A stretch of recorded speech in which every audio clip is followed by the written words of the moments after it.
জয়ান্ত এই আইডি থেকে আপনি লিখেছেন, আমি একজন ছাত্র, আমার পরিবারের সবাই হিন্দু। আমি গোপনে ইসলাম কবুল করেছি আলহামদুলিল্লাহ। এখন নামাজ পড়তে পারি কিন্তু পড়ার পরিস্থিতি নাই।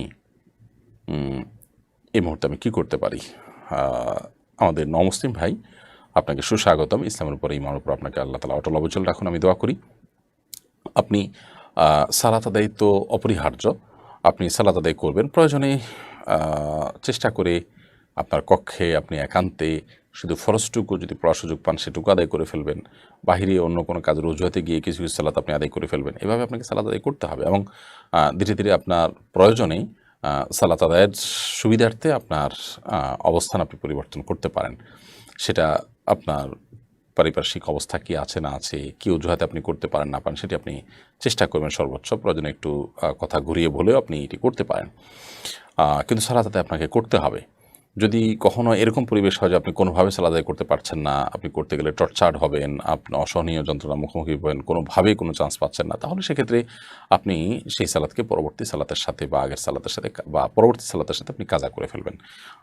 কিন্তু সালাত আদায়ের চেষ্টাটা আপনার থাকতে হবে। আল্লাহ তাআলা আপনার বিষয়টাকে সহজ করুন।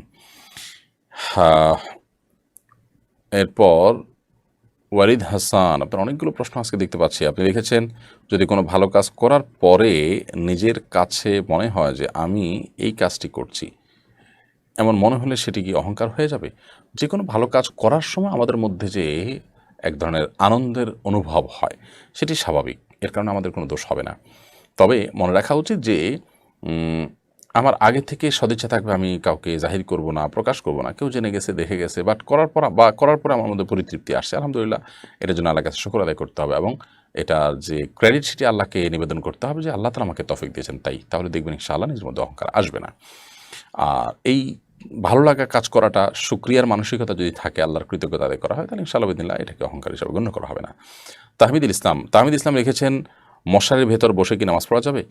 নফল নামাজ আপনি পড়তে পারেন বসে, কোনো অসুবিধা নেই। ফরজ নামাজ দাঁড়িয়ে পড়তে হবে, আর নফল নামাজ দাঁড়িয়ে পড়তে পারেন যদি, তাহলে ভালো হয়। মশারির ভিতরে পড়বেন না বাইরে পড়বেন, এটাতে কোনো পার্থক্য পড়বে না।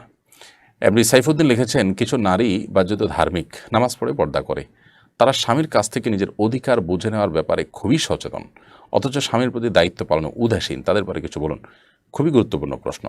আপনি ধার্মিক, আপনি নামাজ পড়েন, পর্দা করেন, অথচ স্বামীর কাছ থেকে আপনার অধিকার পরও আপনি খুব সচেতন, বাট স্বামীর প্রতি আপনি কর্তব্যপরায়ণ না। সন্দেহাতীতভাবে আপনি ভালো মুসলিম নন এবং আপনার এই ইবাদত বন্দেগী আপনি জান্নাতে যেতে পারবেন না। একজন নারী হিসাবে আপনার অভিভাবক, আপনার স্বামীকে আপনাকে মেনে চলতে হবে। ইসলাম আমাদেরকে শৃঙ্খলার কথা বলে। আজকে সেকুলার দুনিয়া তারা আমাদের মা বোনদেরকে তথাকথিত স্বাধীনতার নামে যে তাদেরকে উস্কে দেয়, এর ফলে পরিবার এবং দাম্পত্য জীবন এগুলো থাকে না, ধ্বংস হয়ে যায়। উন্নত দেশগুলোতে আমরা দেখি যে পরিবার ব্যবস্থাপনা অনেকটাই ভেঙে পড়েছে এবং এটার কুফল তারা ভোগ করছে। তাদের ডিপ্রেশন অনেক বেশি, এটিও তার একটা কারণ যে প্রশান্তি জিনিসটা নেই।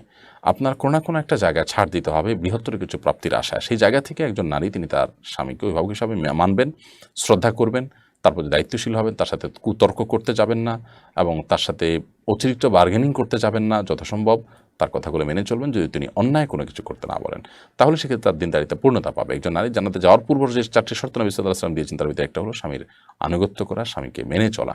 এটা আমাদের অনেক দিনদার মা বোনদের জন্য অনেক কঠিন এবং তারা এটি পারেন না। অন্য অনেক কাজ তারা করতে পারেন এবং বিশেষ করে এই যে সস্তা যে প্রচারণা আছে, আপনার মুখরোচক যে স্লোগান আছে নারী অধিকারের নাম দিয়ে, সেটা দ্বারা প্রভাবিত হয়ে তারা অনেকেই কিন্তু দিন থেকে বিচ্যুত হচ্ছে এবং তারা সঠিক ট্র্যাকে থাকছে না। আল্লাহ তাআলা আমাদের বন্ধুকে হেফাজত করুন এবং যে সমস্ত ফিতনাগুলো বিভিন্ন সময়ে সময়ে পৃথিবীতে মাথাচাড়া দিয়ে ওঠে, সেগুলোর কারণে আমরা অনেকেই কিন্তু বিভ্রান্ত হয়ে যায়, সেখান থেকে আল্লাহ তাআলা আমাদেরকে হেফাজত করুন।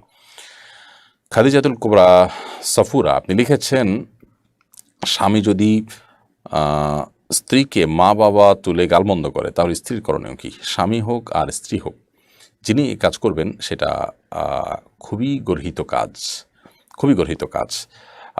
এ ধরনের কাজ যিনি করবেন তিনি ফাসিক, তিনি অপরাধী। পরিষ্কারভাবে হাদিসে বর্ণিত হয়েছে, সেবাবুল মুমিনি ফুসুক, কোনো ইমানদারকে গালমন্দ করা, মুখ খারাপ করা তার জন্য এটা কবিরা গুনাহ, এটা গুনাহের কাজ, এটা অন্যায় কাজ, পাপের কাজ। বিধায় এটা করবার কোনো সুযোগ নেই। আল্লাহর ভয় অন্তরে লালন করতে হবে, ধারণ করতে হবে এবং এ ধরনের অন্যায় অনাচার থেকে নিজেদেরকে নিবৃত রাখতে হবে। তিনি ভালো মানুষ হতে পারেন না যদি তিনি এই কাজটি করেন। আর তাছাড়া স্ত্রীর প্রতি অবিচার করে, স্ত্রীর প্রতি দুরাচরণ করে, এরকম মানুষ কখনো আল্লাহর কাছে ভালো মানুষ হওয়ার সুযোগ নেই। নবী সাল্লাল্লাহু আলাইহি ওয়াসাল্লাম পরিষ্কার করে বলেছেন, খায়রুকুম লি আহলি, যে ব্যক্তি তার পরিবারের কাছে, স্ত্রীর কাছে ভালো, সে আল্লাহর কাছে ভালো, সে আমাদের কাছে ভালো, সবচেয়ে উত্তম মানুষ সে। তার উত্তম মানুষ হওয়ার জন্য এটি পূর্ব শর্ত। একজন স্ত্রী তার স্বামীর এই সমস্ত অনাচারে তিনি সবর করবেন, স্বামীকে বোঝানোর চেষ্টা করবেন, অন্যদেরকে দিয়ে বোঝানোর চেষ্টা করবেন। সীমানা ছাড়িয়ে গেছে, তার দ্বারা মানে আর সহ্য করা কঠিন হয়ে যাচ্ছে, এরকম যদি হয় তাহলে সেক্ষেত্রে উভয় পক্ষের মুরব্বীদেরকে প্রয়োজনে জানাবেন এবং তাদের মাধ্যমে বিষয়টি সুরাহা করার চেষ্টা করবেন।